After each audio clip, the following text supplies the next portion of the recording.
Hola, ¿qué tal? Empezamos con la explicación de la reflexión diaria para el 1 de mayo de 2026. Hoy tenemos entre manos un tema, bueno, literalmente fascinante. Vamos a hablar de un principio divino que, si lo pensamos bien, cambia por completo la manera en que vemos nuestro lugar en el mundo. Así que preparémonos para un análisis donde vamos a mezclar historia antigua con algo súper práctico para nuestro día a día. Vale, adentrémonos en esto. La carta a los Romanos, capítulo 2, versículo 11, suelta una afirmación que es muy directa. Dios no es parcial. Son solo 4 palabras, pero ¡wow! La profundidad que tienen es inmensa. A ver, vivimos en una sociedad que, seamos sinceros, está montada sobre jerarquías, estatus y favoritismos por todas partes. Es súper común ver que quien tiene más recursos o mejores contactos, pues recibe un trato preferencial. Por eso, leer una frase tan rotunda es casi como un respiro, ¿verdad? Significa que el creador del universo no juega con esas reglas humanas. Para él no hay preferencias basadas en quién parece más importante. Y para entenderlo bien, vamos a ver un relato histórico que ilustra esto de una forma increíblemente visual. Para captar de verdad la magnitud de esta imparcialidad, tenemos que hacer un viaje mental en el tiempo, justo a un momento de transición histórica brutal. Imaginemos por un segundo la carga emocional del pueblo de Israel. Venían de ser liberados tras años de una esclavitud aplastante en Egipto, y de repente, ¡pum!, se encuentran en medio de un desierto enorme y desconocido. Hablamos de una época de muchísima incertidumbre logística, pero también de una formación espiritual profundísima. Y es justo ahí, en medio de ese escenario tan abrumador, donde Jehová decide establecer el tabernáculo, una tienda sagrada con un diseño espectacular. Ojo, esto no era solo un edificio más, se convirtió en el centro absoluto de adoración, el corazón palpitante de toda la nación. Era el lugar exacto donde residía la presencia de Dios en el campamento. Claro, mantener este epicentro sagrado en pleno desierto requería una organización impecable. No es que cualquiera pudiera pasearse por allí y hacer esas tareas. Jehová nombró específicamente a los sacerdotes para que sirvieran directamente dentro y en los patios del tabernáculo.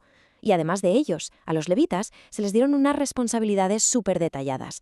Tenían que cuidar, mantener y transportar esta tienda sagrada cada vez que el campamento se ponía en marcha. Era un trabajo exigente, de dedicación total. Y claro, esto los ponía en una posición muy visible y elevada dentro de la comunidad. Desde una perspectiva puramente humana, estas asignaciones creaban lo que hoy seguramente llamaríamos un estatus de privilegio o un círculo verdaderamente exclusivo. Lo verdaderamente fascinante de todo esto es el contraste geográfico que se formó. Porque estamos hablando de millones de personas, un campamento que fácilmente abarcaba un montón de kilómetros cuadrados, una auténtica ciudad gigante en medio de la arena. Por un lado, tenías a los sacerdotes y a los levitas, cuyas tiendas estaban puestas, por orden divina, formando un anillo protector pegadito al tabernáculo. Vivían literalmente en el epicentro de todo. Y por otro lado, el resto de las tribus se extendían muchísimo más lejos, perdiéndose hacia los confines y los bordes exteriores de aquel asentamiento inmenso. La diferencia física, la distancia al centro sagrado, era evidente y gigantesca para cualquiera que lo viera. Y toda esa distancia física nos lleva de cabeza a una pregunta absolutamente crucial. ¿Estaban mejor cuidados los que servían en el tabernáculo o los que vivían a kilómetros de distancia? Es una duda muy lógica si pensamos como solemos pensar habitualmente, ¿no? La tendencia natural humana es dar por sentado que el que está más cerca de la fuente de poder o del liderazgo se lleva el trato preferente. Uno podría llegar a pensar que estar por allí en las afueras, casi en los límites del campamento, equivalía a estar marginado o a recibir menos atención de Dios. Nos hace pensar mucho en cómo hoy en día seguimos midiendo la importancia de las personas según lo cerca que estén de la cima. Pero la respuesta a esa pregunta es un no rotundo, y la verdad es un no precioso. Jehová cuidaba a absolutamente todos por igual, sin una sola excepción. El cuidado divino, afortunadamente, no se medía con una cinta métrica desde la puerta del tabernáculo. No había una especie de radio de bendición que se fuera perdiendo a medida que te alejabas hacia los bordes, para nada. La provisión del maná, la protección contra el clima del desierto, el amor del Creador, todo eso cubría el inmenso campamento con exactamente la misma intensidad. Esto nos demuestra, sin ninguna duda, que la geografía no limitaba ni condicionaba en lo más mínimo el favor de Dios. Es más, dentro de aquel campamento gigante, absolutamente todos tenían exactamente la misma oportunidad de ser amigos de Dios. Pensemos un poco en el peso de esta idea.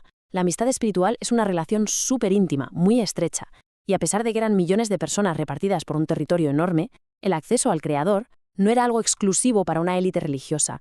Un padre de familia, un pastor de ovejas, aunque tuviera su tienda en la tribu más alejada, tenía el mismo acceso a Dios que el propio sumo sacerdote. Cero barreras espirituales, cero zonas de exclusión.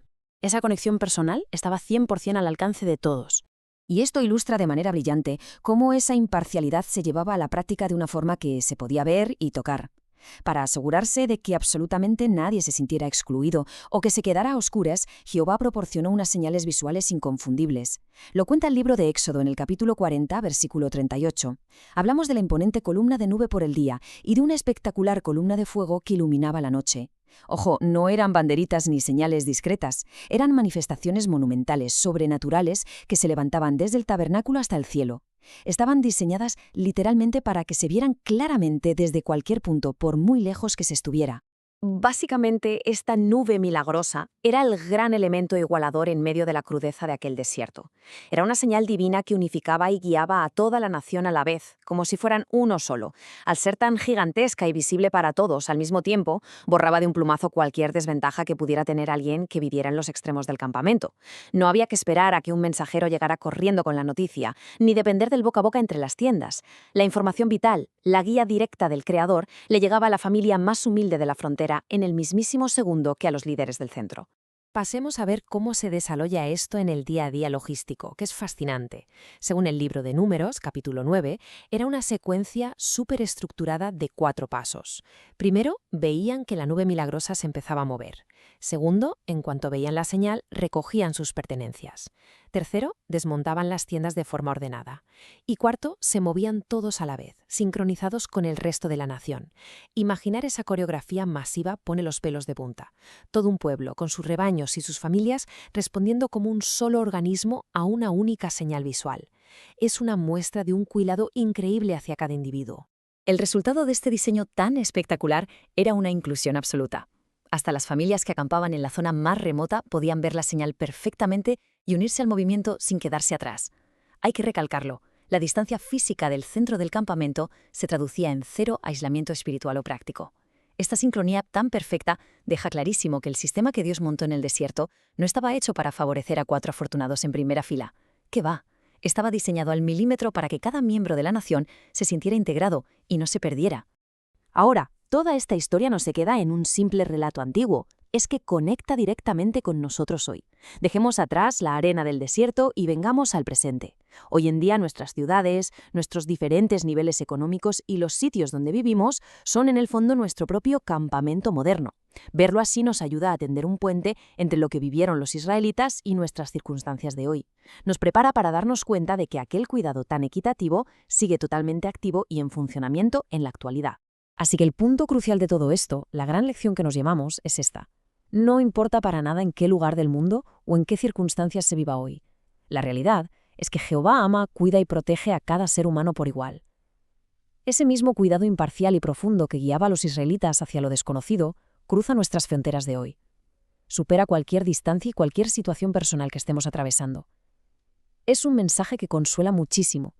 Es la garantía total de que nadie, absolutamente nadie, se queda fuera del radar del afecto y la protección de Dios, por muy alejado que uno pueda sentirse del resto. Para cerrar esta explicación, nos quedamos con una reflexión que invita a pensar. ¿Cómo cambia nuestro día a día cuando confiamos plenamente en que el amor de Dios es así de imparcial? Es sin duda una idea genial para darle vueltas en la cabeza hoy, porque realmente transforma cómo enfrentamos las preocupaciones. Si este análisis ha resultado interesante y útil, invitamos a quienes nos escuchan a suscribirse al canal Texto Diario y Reflexiones del Día. Es la mejor manera de no perderse ninguna explicación. Además, recomendarlo a alguna amistad siempre es una opción estupenda para compartir buenas ideas. Muchísimas gracias por el tiempo y la atención y hasta la reflexión de mañana.